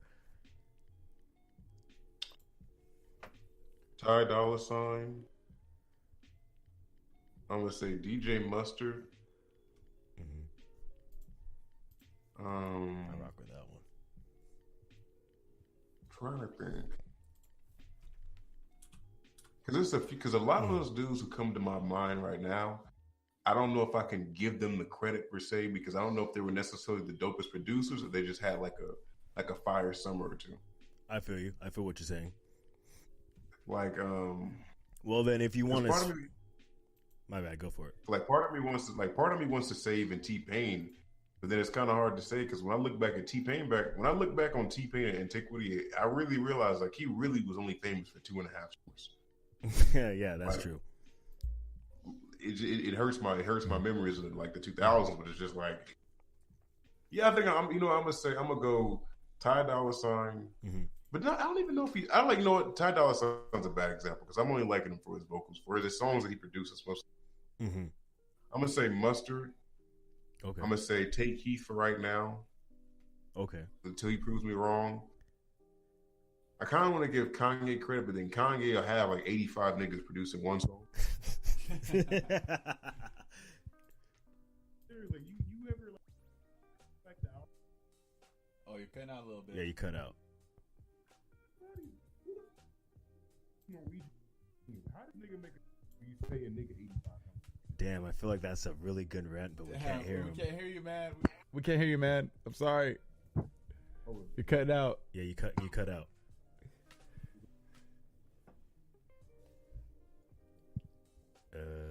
One second, ladies and gentlemen. He'll be back. Okay, yeah. Can you hear me? Yes. Yeah, we do can that hear rant again. Do that rant again because that sounded good. No, I was saying it's like it. I was just saying like with Kanye, like it blows my mind. Like he'll have a song where he says nigga like 85 times, but all the people who wrote in the lyric writing category and like in the producer credits, it'll be like motherfuckers from Norway. I'm like, are they telling you to say this? Like it blows me. But I can't necessarily say 5. I'm gonna say just off the top of my head, I'm gonna say DJ Mustard and Take Heath right now. Okay. I fuck with that. What about you, young Timmy Bust Nuts? Well, if I had to take my top 5 producers, damn, DJs count too. Yeah, I mean, like that's why, like, I'm kind of like, and we're not just talking about hip hop. We're talking Yeah, about producers of all time. because I definitely listen to a lot of EDM of all sorts, but that's why, like, I feel like it's crazy because, like, I mean, right now, as far as like, I like heavy dubstep, and I really feel like, as far as bass goes, like, I'm really into this dude named Midnight Tyrannosaurus. He's Never heard of him. Very, very big wop wop wops and whoop whoop whoops. And then, I mean, as I know it's going to sound pretty cliche, but I feel like I have to throw up Dre because, I mean, growing up, especially in the 90s. Yeah, you got to throw in Dre. Got to include Dre. And then even like all the Kendrick albums. Fucking not all of the Kendrick. Well, not albums, all of them, but a lot of them. The Games albums. And then I think I'll throw a little white guy named Eminem, I guess. Yeah, I was about to throw up. I was about to throw up little. I was about to call him Lil Eminem. I was about to throw up Eminem as a producer too, because he produced some fire for, especially on like I'm pretty sure he's on a lot of the G Unit tracks with 50 Cent and whatnot. He was producing those. Then yeah, I mean, I didn't know he ever produced. So me too. I can't vouch for that, but I could be wrong. I was under the assumption he did. Don't fact check me. I don't want y'all motherfuckers to know that I'm dumb. It's all good, pimp. Then who else? Definitely got to fuck with Diplo. Okay, Diplo. And whoever. Oh, I feel like I would either say Bun B or that's classy. That's on my list. Bun B. I would either say Bun B, and then like if I could fit another one in there, DJ just Screw. because. Damn it. Fuck. Damn it, my list is getting too long now. But before I say DJ Screw, I would say DJ Paul from 3 6 Mafia. My nigga. I super fuck with them heavy. Always. They're classics. And I got to be honest, I never got into their music like that. When I moved down south, everybody treated them like they were gods. I was like, who the hell are these niggas? Yeah, I had a really wild junior and senior year where I was like, yeah, that's the life to live. And where did you grow up at? I pretty much Pomona, though. My old Pomona, hometown, LA County, SoCal. County. Yeah. Oh, okay. But Texas rap, that's my shit. Yeah, because Swisher House was coming out with nothing but bangers, especially in the R.I.P. early 2000s. Big Mo, R.I.P. Big Hawk, R.I.P. DJ Screw. Just gotta keep that, I don't know who Big Hawk is, but there was really a generation of rappers who was all named Bigs. That's crazy. Fuck, those are fucking good so ones too. I want to keep my. Those are keep, really keep, good I'm gonna ones keep it right real with there. my tops. Pimp C was already said by Tim, so I'll let that one slide. The RZA, how can I forget that one? I'm gonna replace that with Jay Dilla. No, keep him there. Use RZA. He said DJ. I mean, he said Dr. Dre already, but my top would be, of course, Timbaland. Hold on, wait 1 second. Nigga, let me speak my piece. Hold all on, right? really quick. I'm He's just trying really to- jealous because he came in with a fire ass list, and I'm just trying to go off the top of the dome. And he came in. I look at this motherfucker's like all his list of producers. I'm like, damn it! I wasted my I'll tell you picks. that right now. He wrote this shit before we got on. It is no way possible. We 'Cause kind I of forgot about it. We kind of did How did I have think about this that? as like an old segment, and I was like, I wrote down all my top producers that I wanted because I remember I was like, I there's so much music. I love music. I was just looking through some of my old like records and shit. So my tops are though, because Pimp C was taken, of course. Dr. Dre's been taken. I'm gonna go with Timbaland. You know, he got down Missy Elliott, Aaliyah, Genuine, Kanye West, Beyonce, Michael Jackson, Diddy, Drake, Rihanna, Coldplay, Madonna. Just a few, just threw off real quick, you know, and Black Eyed Peas, 50 Cent, T.I., Sam Smith, you know, just some records, you know, that he just kind of laced. DJ He Quick. really had like his whole grocery list. He prepared this. He prepared this. He prepared this at Walmart. Nah, this is off the fly. This was a trap. This was a trap, man. We have, of course, DJ Quick. Worked extensively at Death Row back in his mid '90s. You know, Absolutely Pac, right. All Eyes on Me. You know, Yeah. Snoop, Those are days. the RZA, Q-Tip. You know, and Manny Fresh. We can't take it. Oh, Manny. How did I forget Manny? Yes. And then, of course, my honorable mentions would have been DJ Premier, Swizz Beats, Pharrell, Jake One, Eric Sermon, and then, of course, Jay Dilla. And I so want to do my list over again. We're just gonna let this rock. We're just gonna let this rock. It's okay. Yeah, I kind of It's all right, 'cause feel like we got tricked a little. this is bit. going to be a whole big Yeah. part series that we're going to be doing. So we may even like chop this up to get editorial later. So we can always redo it. But like, DJs and like producers don't get enough credit. And that's how I feel like it is with this whole new generation of mumble rap. You know, we give the rappers too much credit when it's the producers that are mixing, mastering, and kind of doing the engineering work. But I mean, I used to think that, but it's kind of hard for me to really say because a lot of these rappers that you hear now, they used to produce or are producers, like the Blacks or even the Hers. Sometimes she makes some of her own music. Even Daniel Caesar, Daniel Caesar's R&B. I'm slipping into the wrong category, but you'll have like the Blacks or this mother little boy. No, yeah, we're doing all categories. If you want to bring that up, yeah, go into that. yeah. But like, so a lot of these, like a lot of the current, even Ty Dolla Sign's another good example. Like he makes his own music and he raps over it. And also free Ty Dolla Sign. I know he's going through the struggle. You know, he got locked up in Atlanta. I'm not sure if he's gotten out yet, right? No, I haven't heard about that. Yeah, he caught, I think, a charge in Atlanta. Ty Dolla Sign. He got a charge for cocaine possession. Is he out? But I think he going to jail. Though. I ain't gonna lie. I think A few years. yeah, I love him. Hey, You might want to cut them braids before he go in there, but you know. But yeah, I think he's But yeah, so you have It is something to be said about the producers don't get enough credit, but it's always like that. Like it's always the people behind the scenes. Did you see that thing where that Act Up song by the City Girls was going viral last week because Lil Yachty revealed in an interview that he wrote the lyrics for that song? Yeah. Like ain't nobody. So like, I'm pretty sure now it's a bunch of half naked bitches who hitting up Lil Yachty right now trying to see if he can write songs for them and make them famous too. Before then, like nobody knew that. Mm-hmm. Yeah, nobody even believed he could write, let alone talk. So it gets to you just those people who are behind the scenes, they're never gonna get the credit. It's the same thing like with most of the best rap songs in history. I'm talking about all of them. I'm talking about the songs, even if you want to say that by Biz Markie or by a fucking KRS-One. There's a whole team of people who mix and master those songs that didn't get any credit at all. Mm-hmm. But information wasn't as big. Like you had to read the little booklets or like the album actual like inserts. In 21st century, like I feel like there should be way better ways. Even now, when you do that, like even now you have the information available, but people just aren't going to put in the work. When that whole thing popped off with Meek Mill and Drake, and they said like he had a ghostwriter, and it was so obvious that a ghostwriter because he had the what do you call them shits, the demo tracks, whatever, the sample track. Yeah. That he sent to. I was like, motherfucker, you can see it says on the album in the credits the nigga's name. Like, why is this a surprise to everybody? Yeah. Like, It's if not you like go- they're hiding it like that, bitch.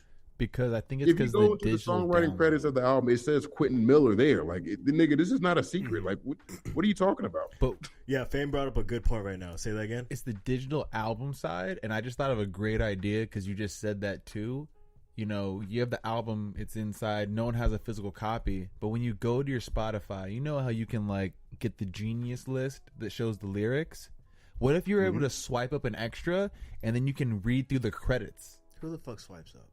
I do. Sometimes if it has the lyrics, I'll swipe up to read the lyrics, that little Genius story. Yeah, it's entertaining. That's what I want to read. I want to read the lyrics. I don't want to see the other shit. I just want to see the lyrics. Well, but I'm just I saying, want to see he wrote the lyrics. But- that's but- what I want to see. but that's If what you I'm can swipe it.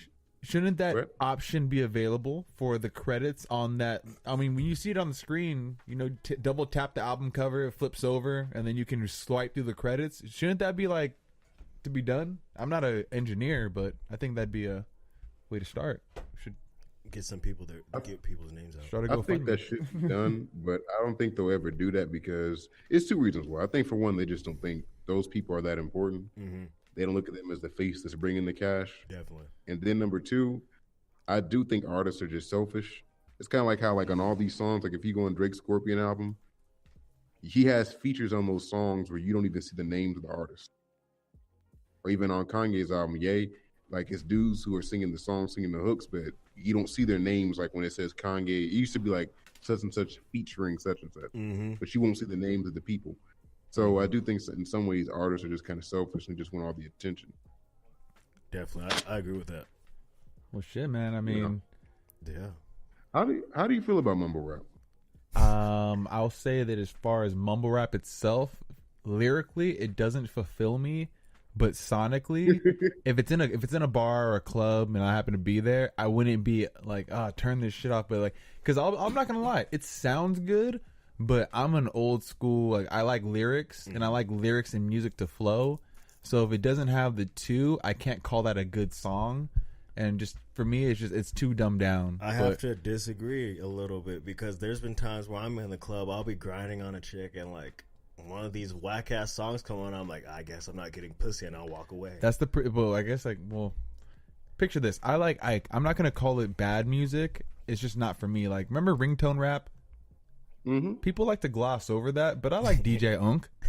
I walked it out. Yeah. No, like I had a big white tee. Yep, my white tee. So I just see this. White, yeah, I remember that. I see that mumble rap is like the new ringtone rap, and it's slowly evolving, and we are seeing who's fading out. Like, what the fuck is Lil Pump doing? What's 6ix9ine doing? He's locked up. Remember that guy named Designer? Designer. He flopped. You know, it is just Panda. It is what it is. Like, they're the one-hit wonders of their generation. If they were smart, they would have saw that and invested wisely. If they didn't, then I hope that they still like find a way to market off their memorabilia. Like, I just listened to I Rock Skinnies the other day. Remember that song? Which one? Who was that by? That's the Pack. By the New Boys? The New Boys. Oh, I rock skinnies. I rock skinnies. I rock skinnies. I rock skinnies. I fresh. I'm an independent jerk. I fresh. Oh, you a jerk. Oh, you know what? That's gonna be our outro song. Just for like the outro of this podcast. We're gonna bring back jerk for a day. I mean, I look at everything. With them all being being like the few one-hit wonders like Lil Pump and them. I'm gonna tell you something my granddad always told me about music. He said, whenever you see me outside, you know, and I'm playing my Marvin Gaye and I'm playing my Sam and Dave and all that shit. He said, always remember those are the ones who just who lasted over a few hits. He said, when I was your age, there was a lot of niggas who came out and they had a little song that everybody was singing and then we didn't hear about them after the summer or two. He said, it's just life. Yeah. That's the first thing. Yo. So it's just a game. Marvin Gaye, Teddy Pendergrass, those are only the best. Mm-hmm. There was probably 1,000 dudes named after the elements and shit that made it. But Earth, Wind, and Fire were the only ones that lasted. Mm-hmm. And the same thing when it goes to mumble. And then with mumble rap, when it comes to that, I like mumble rap. I can't really get mad at it. You know, people say I see on Lord Jamar on Vlad TV, and he's like, this is literally the dumbing down of music and how they're insulting our culture and they're trying to make us. I can't really get mad at that because I always make this parallel. Like, I'm black and I come from a race of people where 50 years ago, there was a time where there was literally like people, Louis Satchmo and Billie Holiday were performing in front of thousands of white people doing this shit, doing the super da doo ba dooba da ba super dooba da dooba da dooba da, and that was a real thing back then.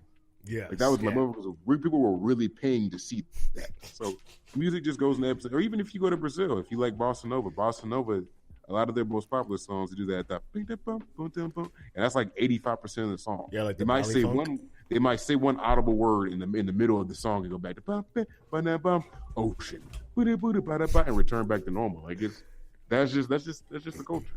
Yeah, and that's where it goes back to like, yo, it's a lot about production, because if like it's produced well, it will generally be well received by the people. Because what's that song that? Give me a hoe with your the double Dutch buzz.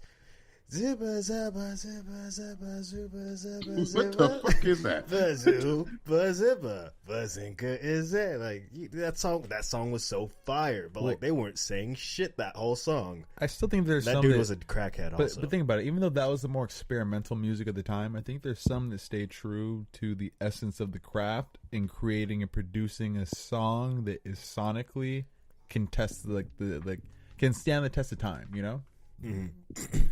Like, even though mumble rap would be like the in rap right now and trap rap, there's still rappers that I find on the daily that are still keeping up with the, I guess we would say, traditional essence of like a hip hop song, where it's like you have a basic chorus, you have 3 verses, you know, that type of thing, not just having one verse and being done with it with a beat, or like even like I think 2 verses sometimes is too short, you know. I still like a good 3-verse record, you know. Yeah, there's songs where they have like 2 verses, but like 3 different times where they go through the hook. And storytelling rap, like if you can tell a story almost throughout the whole episode of a mixtape or album, I appreciate that too. That's why I really fuck with the guys Chewy and Triz. I fuck with them heavy because they be doing that. And like Katori Walker, he's been killing it right now too. So I'm just saying, it's not that it's bad music, all this new pop music, but like your dad said, and you know, like our grandparents said, you know, like these are pop records and they're there for their time, they're popular, but where will they be at the end? Like, are we really gonna be playing it? Like, I don't go out and just say, hey, yo, play Walk It Out. I'm just like fuck no, we're not gonna play it. And that's just the game. That's just how the world works. You're gonna have a few that what we're gonna do is we're gonna take those one-hit songs that the cookouts when we're in our 50s and 60s and 70s, we're going to play them around our kids and be like, hey, remember we used to walk it out? Let me show you how we used to walk it out. We're going to play Nuck If You Buck 1 or 2 times. But in general, no, they're not going to. That's why everybody from Crime Mob probably works at Valero's gas station. That's why from Walk It Out, that's why this nigga probably broke somewhere. Like, it's just the game. Because I'm going to tell you, you don't realize until you really look at it, but a lot of them niggas from the 2000s rap, they aged. They did not. They didn't do it at all. Like these, like the people from the 90s. I feel like the rappers who were popular in the 90s, most of them, generally speaking, can still do shows. Mm-hmm. They're not as popular as a Jay-Z. They're not as popular as a Cameron. Now, Cameron's a good example, but they can still do shows to a sizable audience. Cameron can. The Goody Boys can. Yeah. What's my boy? Bone Thugs. Talib Kweli. Like they still have followings. Method Man, Redman, they still have followings. Even Sugar Free, E40. I got a beef with Black Star though. They never played at Paid Dues when I went to go see him at Paid Dues. Because look, like you look at Mike Jones and he's in the real estate. Good fucking nigga. If Mike Jones said he was gonna come out with a Who's Mike Jones tour and was playing I would go see that shit. I would see that shit. But brought back Paul Wall too, Chameleonaire. Paul Wall's still kind and Bun B. Actually, Paul Wall does jewelry. But they're all in Silicon Valley. What I wanted to ask you, something that I truly feel, because I think I may not like him that much, but I think the greatest pop artist that we have right now in our time is Drake. And I think that he's going to end up possibly even surpassing Michael Jackson as a pop star. I would think Chris Brown maybe. What the fuck is he doing? A lot. I look at him in 3 different lanes. Chris Brown can dance. Chris Brown, and he can act. Can he? Is he? My bad. We don't keep cutting you off. Jimmy got shot. He didn't even try to bob and weave. That's all I'm saying. What the hell? Pineapples. Who's Jimmy? Pineapples. Well, for the listeners out there, back in the day when I was a child, I used to watch a show called Degrassi, which Drake played on. And he played this. He played the only black nigga on the show who couldn't survive this fucking shooting unscathed, didn't try bobbing and weaving through the hallway, just ran down a straight line and took a bullet to the back. Like, fam, you gonna make it that easy for him? He didn't even throw his book in his face or something real quick. He just turned and ran. Like, come on. Like, distractions are key in life. Yeah. So basically, what you're saying is, if Pusha T really come to Drake with the smoke, he needs to bob and weave. That's what you're saying. Oh yeah, he needs to run. He needs to not just turn and run. He needs to turn and zigzag. Serpentine, motherfucking serpentine. I swear, if I ever get the chance to sit down with Drake one day, I'm just gonna be like, "So, fam, you really couldn't bob and weave?" He's like, "Dude, what are you talking about?" I'm gonna be like, "Season so and so, episode so and so, 15 minutes in." Like, never forget it. Before we get too far, bring it back really quick. My bad. What do you think about either Drake or, I guess now Chris Brown is in the mix? Who do you think will be do you think either one of them, if they can, be a better pop star than the late great Michael Jackson? I don't give a fuck what you say about them kids. He didn't touch them. Yeah. I mean, well, that's a different conversation. I think with Mike. So the thing about there will be, it's kind of hard to gauge because when you say if somebody's great, you're basing it on a lot of things. When you say greatness, like Chris Brown is a better performer than Drake, and Drake puts on a great show. But Chris Brown can dance. Chris Brown can sing. Chris Brown can rap. Chris Brown, he can do show prep. He knows how to. He's talented at what he does. He's good at putting on a good show as a good performer. Like there could be no beat he could perform by himself, just using his voice, just using his gift. Drake, in my personal opinion, is very good at rapping. I'm not necessarily the biggest fan of when he sings, but I do love that Jaded song. Even though I'm not the biggest fan of how he sings, I do notice that like this goes back to emulating his art form. Like there's a lot of dudes in this new generation who do like that, not emo rap, but I'll say they'll rap and try to sing and they try to do like how he's doing. So there's some type of greatness. It's kind of hard to say if they're going to be bigger than Michael Jackson because fame is different nowadays. Like Drake is undoubtedly as popular as Michael was because it's easier to be famous now. Like Michael Jackson was the first person who I would say was as famous as a person who's famous now could be before you had the internet and before you had Instagram and Twitter and Facebook Live and all that stuff. True. Michael Jackson was one of those people who everybody from Cambodia to Brazil to Peru knew about in the 80s and 90s. Versus nowadays, you could be like motherfucker, you could be Mozzie or somebody, and you could be Mozzie or a rapper from Oakland, and somebody could be listening to you in El Salvador. You can only have like 100,000 followers. Like this times have changed now. Definitely like greatness nowadays, I think is just kind of it's really relative. Like, well, you know, like I said, we're all from California. It's a lot of niggas who we grew up listening to that each of us might like because they were principal in our city. But when you step outside our counties, like people don't care about them. But let's look into it more so on an actual platform. Like, let's just say, when you look at Drake, because we're talking about who's the better entertainer. Drake, we looked at as a rapper, but once we found out that he didn't write his own raps, that badge of being the best rapper got like stripped of him, like steroids. So, oh yeah, that killed. Oh, yeah. Let me tell you, I wouldn't. Let me tell you, that killed my whole perspective. But But you just said it earlier, like he raps well. Like whatever Drake is on, I'm not gonna lie, whatever he touches is golden. You know, he does. And let me, Drake, if you listen to this, I'm gonna say you do, but I shall also add, I do not give a fuck.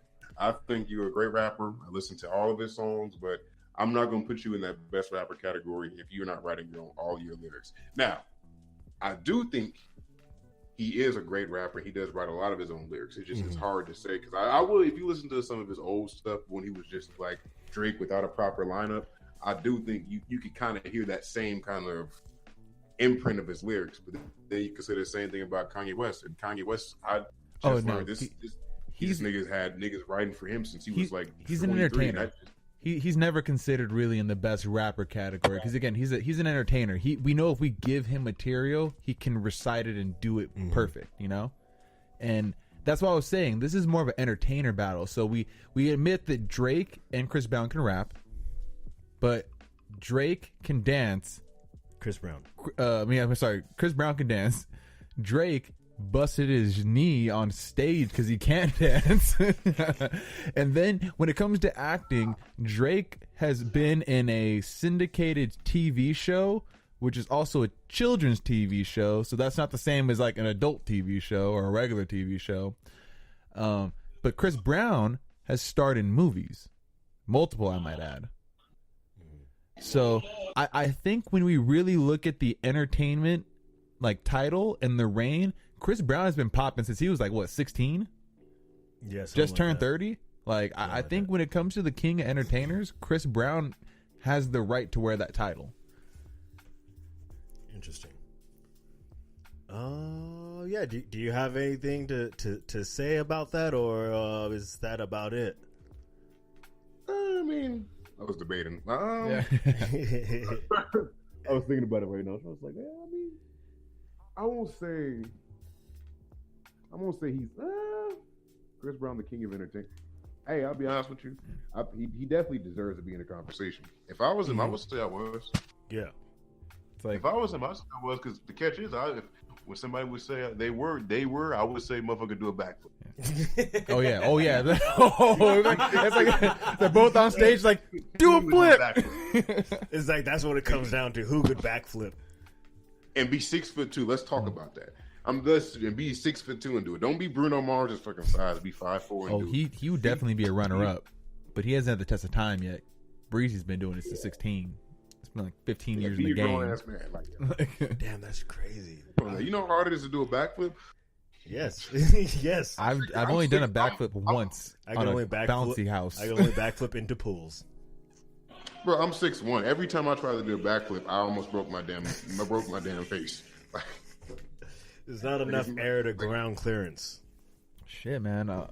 Damn, I'm just looking at the time right now, man. We're an hour and 21 minutes in. Yeah, dude. I think this was a pretty successful one. I mean, I know you said you said you had an hour to spare. So I mean, we ain't trying to hold you up like that. Unless you got more time. Oh no, I'm here. No, I'm still here. Just I was getting something from my mom real quick. Well, I'm visiting. That's what happened. What happened was I'm visiting my mom. I'm visiting my mom right now, and she doesn't live in the most the most pleasant neighborhood. I feel it. It's all good, man.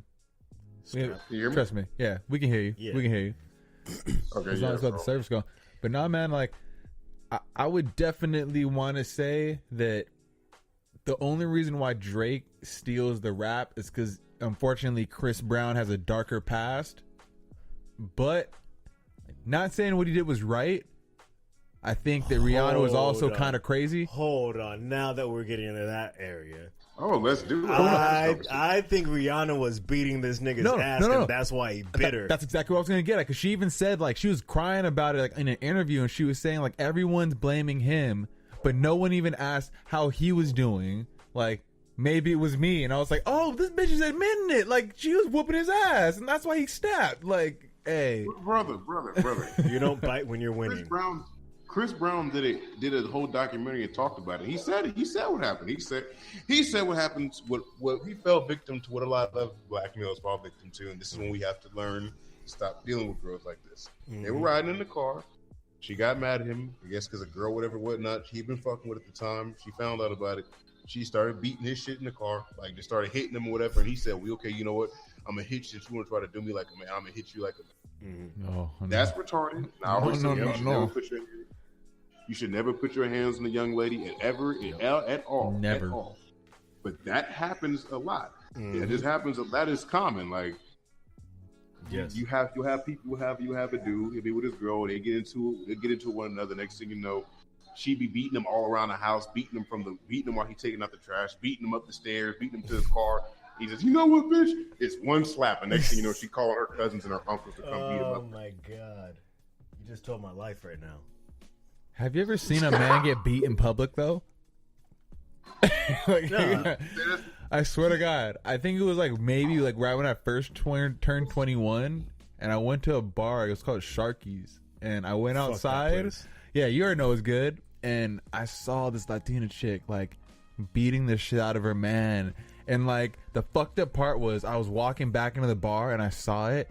And we kind of made eye contact for a second, And me just being the man that I am, of course, I avoided eye contact and I walked back into the bar because I was like, it's none of my fucking business, all right? This nigga's obviously getting his fucking ass beat by this woman. Like, what am I going to do, jump in? Like, like nah. That was 2 dudes beating 1 chick. And you know what I did? I went back and drank for the rest of the night, and I didn't see them either. And I bet you talked shit about them too, huh? I did. I talked shit about them to the whole bar. I'm going to a bar tonight, and that makes me really not want to go now. Oh.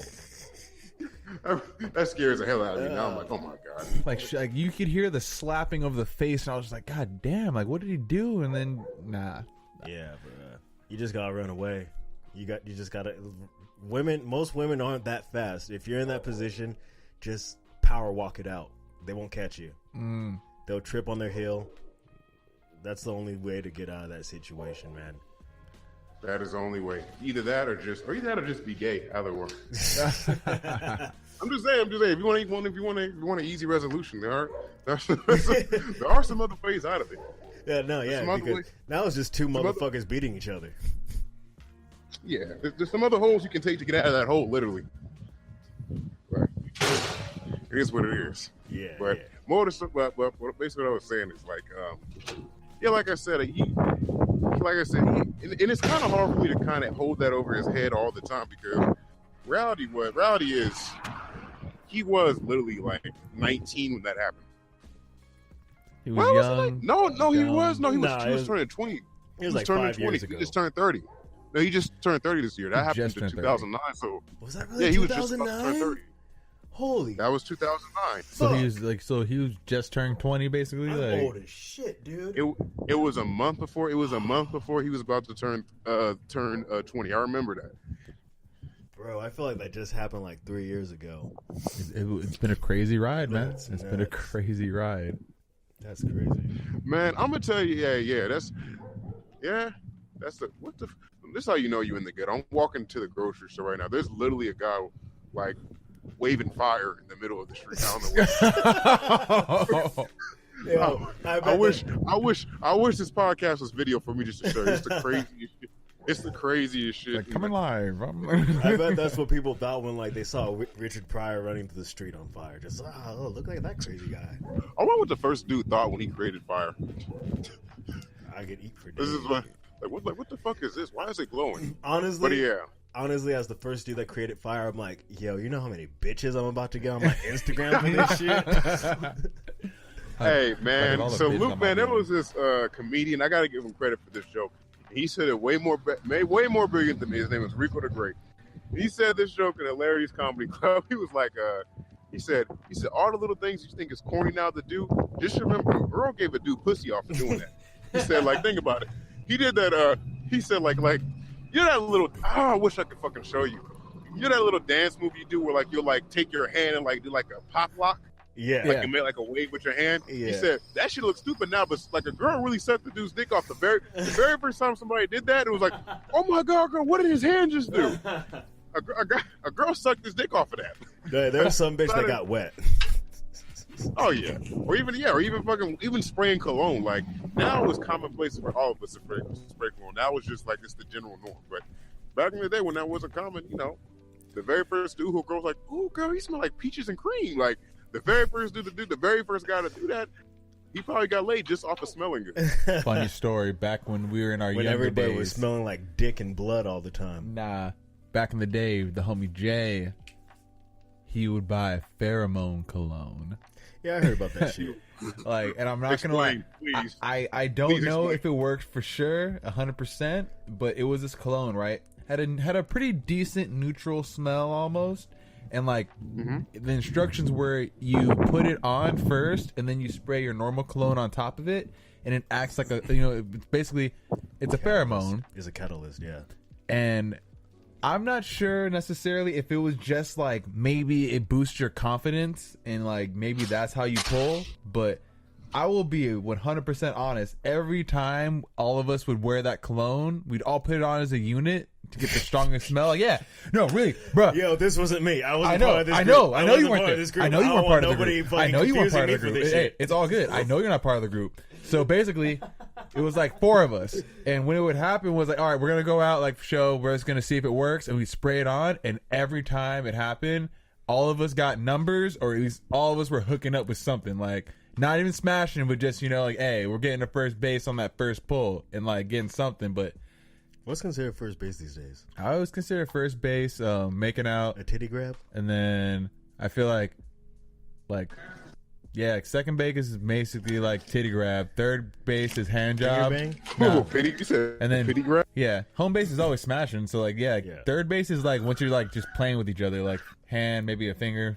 Yeah, I'm out here trying to just hit home runs all the time, bro. Yeah, of course. But this is back. This is back in like our early teenagers. Like, yeah, we all just turned 18, 19, like for show, and like we're just now being able to go to all age clubs and shit. Like, so like, bro, this is back when we were like young. I was like, the pheromone cologne. Whenever we wear it as a unit, we just get like flocks of girls. I was like, maybe this shit works, and maybe it's our swag. But yo, JT, what kind of spots were you hitting up when in your younger days?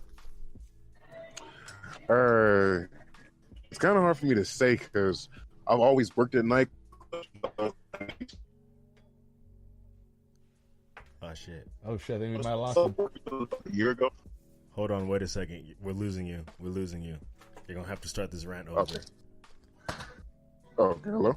Yeah. Yeah, well, You better now? Yeah, okay. That's good. Okay, I was gonna say it's kind of hard for me to say because I've been. I started working at clubs. The very first time I worked at a club, I was 19. Mm-hmm. So I was kind of always in the club scene. Even now, I'm probably gonna go to the club now. Do you guys know? I'm trying to think. Have you guys been For like the past 2 minutes. Okay. So that's gonna be an intro. Well, for those of you that have just tuned in, we kind of lost maybe about 2 minutes of audio. Yeah. Don't worry. No, you didn't. We were talking about rape culture. It's okay. Oh Yeah. God. Yeah. Me too, brothers. Me too. What happens in the foam stays in the foam, and sometimes it gets on your eyeball, and now you have gonorrhea on your eye. I feel like when it comes to the whole rape culture thing, they shouldn't disclose the male's information until after he's been convicted. Yes. Because I feel like they always sometimes will like convict someone, but not necessarily like if it's a wrongful or if he's innocent and it's the wrong guy. They find out it was actually an Asian guy, not a black dude. It follows. I mean, it's kind of hard because I think what we have to do as a people, we have to do a better job of waiting until all the evidence comes out before we decide to cancel him and pass judgment and tell him he needs to lose his job at FedEx. Like, you got to take time to count. No, yeah, Denzel. Oh, my bad. Go. My bad. Because there's a lot of people who fuck up over those situations, lose their job, destroyed, and they were innocent, but because CNN or Fox reported it first and got the facts wrong, only reported one person's side of the story, exactly. They can never get their life back again. Exactly. It's just life. Yeah, it sucks. Because that's what, like, I saw this interview, like this quick interview with Denzel, and that's what he's saying. Like, nobody wants to report the truth; they just want to be the first to report, and that's what's going on. That pisses me off so much. Go ahead. I'm sorry. Mm-hmm. No, yeah, and that's like what fucks a lot of people up because like they put these really well put together stories out, which makes these people come out like complete scumbags. But then, like 2 weeks will go by, 3 weeks will go by, and it's like, oh yeah, they didn't do anything wrong. Yeah. But see, my issue is why don't you guys publish the story as much as you publicize? So yeah, like I know. Oh wait, hold on, my bad. You're kind of fading out. I thought you finished really quick. Sorry. No, he was still talking. No, yeah, my bad. Oh shit, what was going on with that? I guess pretty much leading off like what I was just saying, like that's like kind of like. So we kind of like got like the same understanding. I was wondering, like, how do you like to format your podcast when you do your podcast to like try to avoid shit like that? Honestly, I just approach everything when I do my podcast. Side note, can you hear the music in the background or no? What music? I think that might be. Okay, cool. Okay, cool. That's a good thing. That means that's a good thing. How I format mine is. First off, reality is when we talk about when we podcast, when we talk about what's going on, it's impossible for us to get everything 100% right as far as the facts goes because we just don't know. Like 99% of the stories we're reporting on, we were never there for. So you embrace the fact that you're going to get some shit wrong sometimes. It is what it is. How, I guess, can you hear me? Yes. Yeah, we can hear you. We hear you. Okay. I guess how Oh, well, now that you asked if we can hear you, we can't hear you anymore. Yeah, now it's like cutting out. Fuck. Let me move. It's because I got walking this stupid. Don't trip. Okay. Don't trip. Is it better now? Better now? Good. That's perfect. Perfect. Okay, cool. So now I know don't go by the juice. I'm actually in the store right now. But what were you about to say? I wasn't about to say. I was listening to you. I was getting lulled into that smooth ass voice right now. We were just hearing about the because I mean, we are reaching almost like an hour and a half. We know you're at the store. Yeah, you want to get. I mean, I don't even get in it. See, he wants to try to get all technical. 140. Nah, I only go to 1 or 2 or 3. I'm not going by halves, quarters, fifths. It's going to be 140. I mean, shit. I mean, I feel like that was abrupt ending, but no, fuck it. Like, plug your shit, and then we'll keep going from there in case people want to keep listening. Yeah, because I mean, I know you're busting the mish right now, and I know you're about to go hit the clubs. Yeah, so yeah, go ahead. But this has been a good conversation. Yeah, though, yeah, that's why it kind of sucks to like end it abruptly. But before we get further, really quick, plug whatever, plug your Instagram, your YouTube, all that. And whatever you have coming up. Okay, for sure. Find me, The Greatest Voice Podcast. I'm on iTunes, The Greatest Voice Podcast. Spotify is The Greatest Voice Podcast. You can find me on Twitter. Just type in The Greatest Voice, and I'll pop up probably.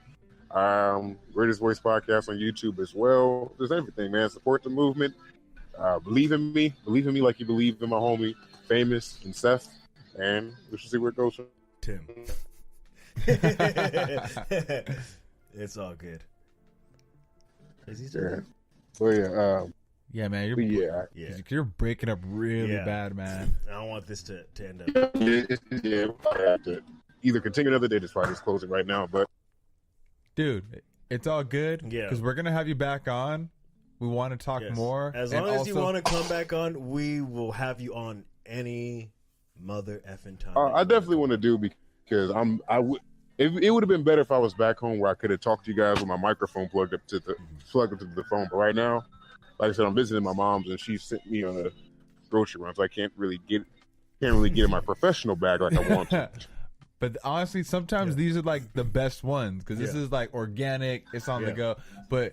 We're not even tripping about that, man. This is a great episode. Yeah, we didn't even get into all our questions that we wanted. I know, dude. So. That's what I'm saying. And we literally didn't talk about anything because normally, if you didn't know, we're a conspiracy podcast on the side, and we like to kind of equate that into popular culture and see where the relevancies could be. But you know what? That's for a whole nother episode. Yeah. But this one was dope, though. We talked about more so what we also like to talk about, just anime, comic books, video games, all that dope shit, too. Everything that's hot on the block, which is why you guys are listening to the Block is Hot podcast. Can we get a soundbite? Can we get a shout out to our blockheads out there?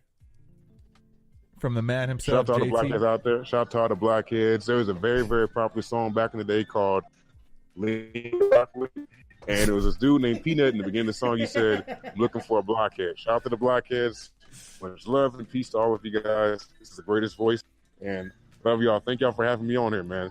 And I apologize for unprofessionality right now. Bro, it's all good. Trip. Don't even trip. We're going to have you on next week. Especially after the next Spider-Man movie drops. We definitely have you on to talk about the analysis of that movie, all right?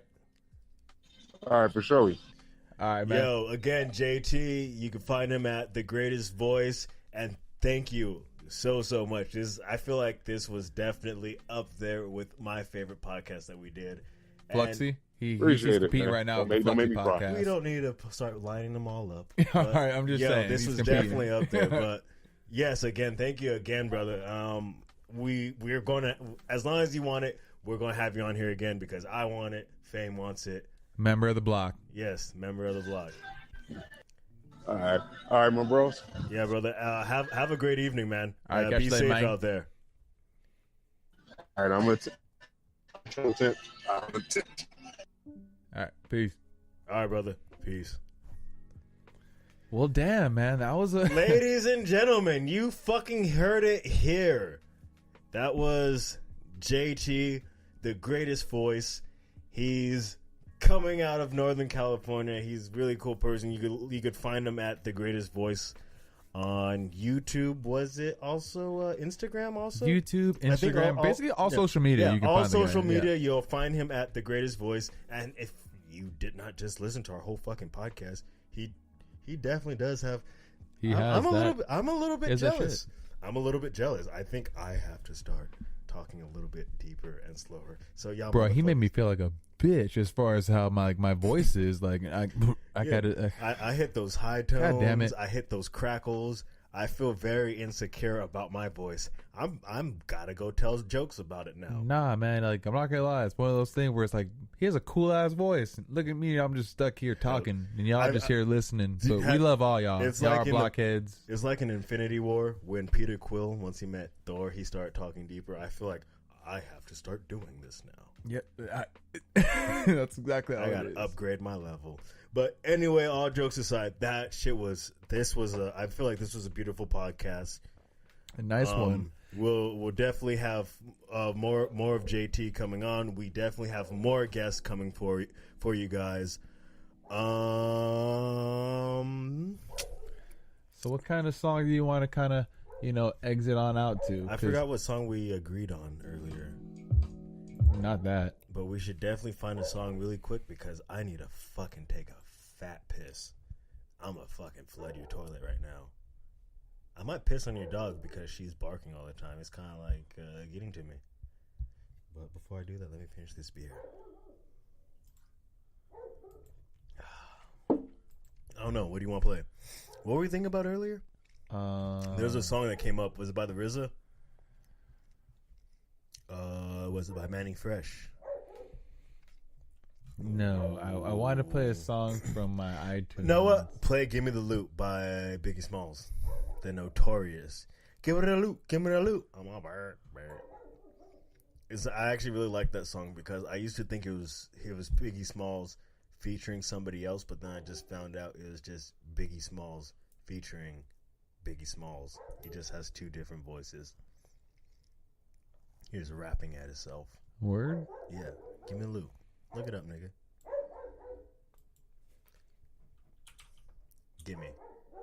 That's definitely REA is yes. There you go. There you go. Yes. Nigga, I know where the fuck my album is. I don't know why you're. And just so you guys know, I'm not looking at bitch ass Spotify. This is coming from my original iTunes, my original digital archive. iTunes, not no motherfuckers. Apple Music. This is coming from iTunes. I'm actually pulling up, just so young niggas know, fucking give me the loot. That's what I'm looking for. Ready to Die. So yeah, Really Ready quick, to before you Die, play that, 1994 fucking album. Before Yes. you play that, all of our I bought CDs, nigga. Follow me on Instagram. You'll see my record collection, bitch. Yeah, go ahead, follow at The Block is Hot. Follow at Plato Got Stacks. Follow at The Greatest Voice. Shit, I fucking forgot. Oh, yeah. Yo, shout out to all our fucking Discord followers and Discord members and... No, shout out to the blockheads. Yeah, our blockheads and also, in general. Shout out to Sam Tripoli. And you tinfoil Shout hat out to the motherfuckers. tinfoil hat motherfuckers. Yeah. I don't know the tinfoil hat wearers. Is that what we call you? Is that what we call ourselves? I wear a tinfoil hat. If it's okay, and if any of you have actually made it to the end of this fucking podcast before the music cuts in, if it's okay to call you guys the Mad Hatters, that'd be really cool. The Mad Hatters, yo! I'm about the to Mad Hatters to support The Block is Hot. I want to ask you know, Sam if we could start calling his fans the Mad Hatters. Yeah, because we know a lot of our fans come from the tinfoil hat. And we fucking love the support, guys. We love Sam. We love XG. We love Aaron. We love the whole fucking camp, the Comedy Store, all you LA motherfuckers, all you American motherfuckers. It's fucking shout out to Spain. Apparently, you guys like us. And Canada, we fucking see you on our fucking algorithm, you beautiful fucking cunts. That is true. We love you. And with that said, give me the loot. Give me the loot. I'm a bad man. Or something like that.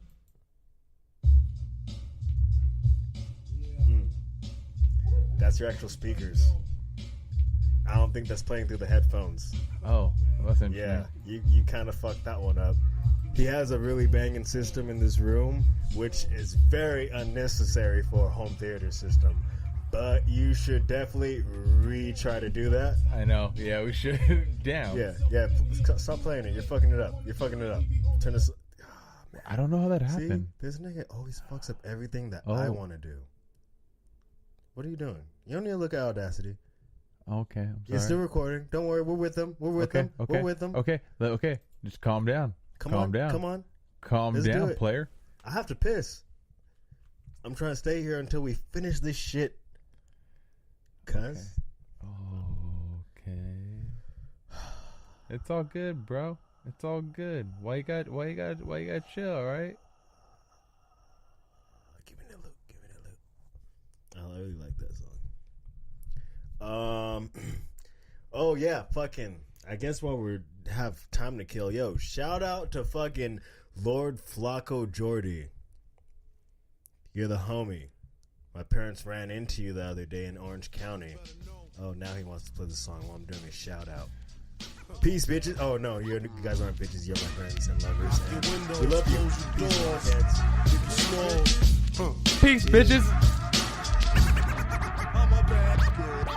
My man Imp left a tech and a 9 at my crib. Turned himself in, he had to do a bid. A 1 to 3, he be home the end of 93. I'm ready to get this paper, G. You with me? Motherfucking right. My pockets looking kinda tight.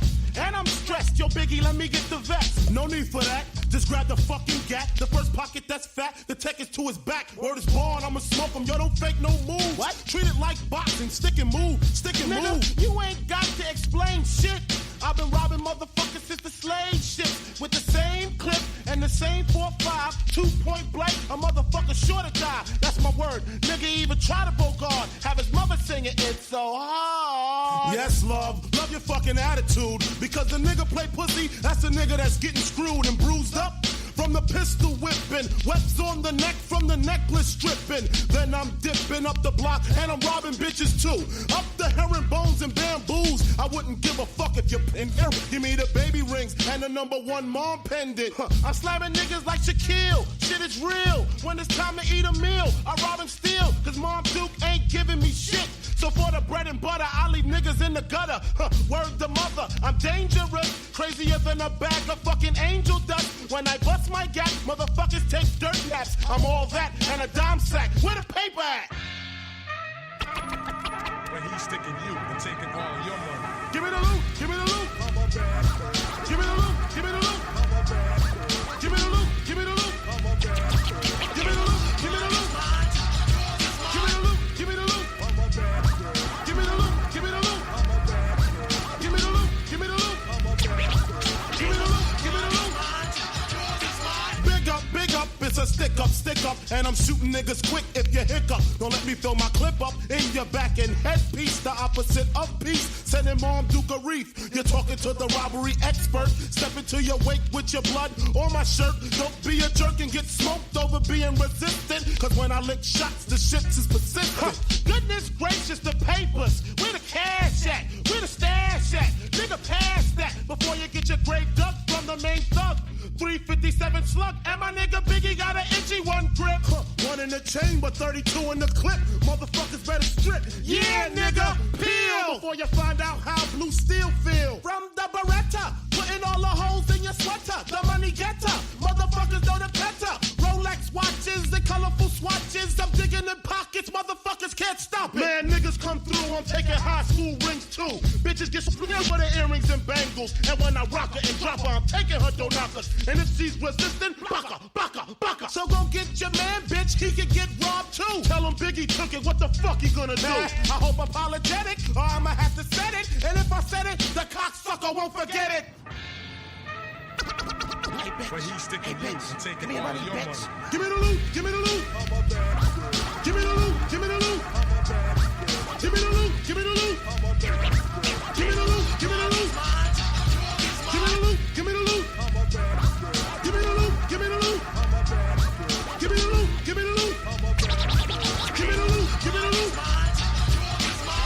Listen, all this walking is hurting my feet. Who money looks sweet? Where at? In the Isuzu Jeep. Man, I throw him in the fiend. You grab the fucking cream, and if he start to scream, bomb, bomb, have a nice dream. Hold up, he got a fucking bitch in the car. Fur coats and diamonds. She thinks she a superstar. Ooh, Biggie, let me jack her. I kick her in the back, hit her with the gat. Chill, shorty, let me do that. Just get the fucking car keys and cruise up the block. The bitch act shot, getting shot on the spot. Oh shit, the cops. Be cool, fool. They ain't gonna roll up. All they want is fucking donuts. So why the fuck he keep looking? I guess to get his life cooking. I just came home, ain't trying to see central booking. Oh shit, now he looking in my face. You better haul ass, cause I ain't with no fucking chase. So lace up your boots, cause I'm about to shoot a true motherfucker going out for the loot.